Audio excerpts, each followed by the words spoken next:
नमस्कार मंडळी, नाचणीचे लाडू करते आहे. त्यासाठी मी 2 चमचे तूप, ह्यात मोठे चमचे तूप घालून 2 वाट्या नाचणीचं पीठ घातलं आहे. ते मी व्यवस्थित भाजून घेते. आत्ताच मी भाजायला सुरुवात केली आहे नाचणीचं पीठ. तर हे व्यवस्थित एक 10 मिनटं तरी ह्याचा रंग बदलेपर्यंत छान भाजून घ्यायचं आहे. हे बघा, अजून हे असं भाजते आहे. थोडा थोडा ह्याचा रंग आणि तो वास पण यायला लागला आहे. ह्याच्यात मी आणखीन 2 चमचे तूप घातलं आहे. एकूण तूप किती लागणार आहे हे मी तुम्हाला सगळ्यात पूर्ण भाजून झाल्यानंतर शेवटी मी सांगेनच. अजून आपल्याला थोडंसं हे भाजायचं आहे. हे बघा मंडळी, आता आपलं पीठ बऱ्यापैकी भाजलं गेलं आहे आणि याचा सुवास आणि रंग बदलला आहे. मला एकूण 6 चमचे हे असे मोठे चमचे तूप लागलेलं आहे. माझ्यात 2 वाट्या असल्यामुळे मला तेवढं लागलं. तुम्ही किती वाटीचा अंदाज घेताय त्याप्रमाणे तुम्हाला तूप लागेल. तर हे आता पीठ जवळजवळ एक 5 मिनटं अजून मी भाजणार आहे आणि मग परातीत काढून घेणार आहे.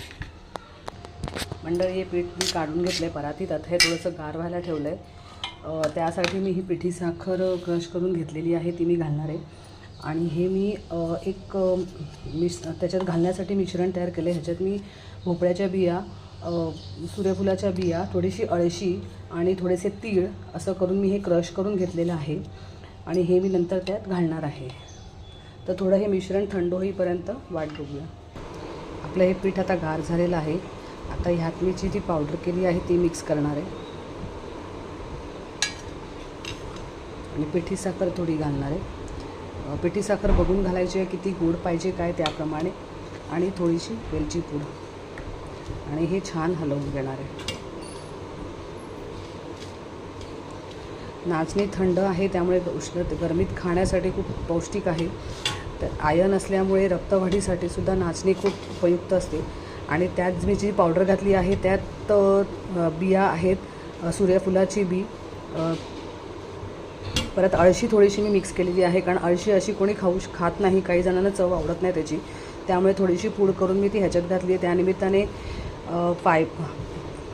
फायबर आणि प्रोटीन पण पोटात जाईल म्हणून मी ते ह्याच्यात घातलेलं आहे. तुम्हाला नको असेल तर तुम्ही नाही घातलं तरी चालेल, पण माझं म्हणणं आहे की तुम्ही घाला. त्यानिमित्ताने अळशी ओमेगा 3 त्याच्यात जास्त असतं, त्यामुळे अळशी पोटात ही थोडीफार गेली पाहिजे.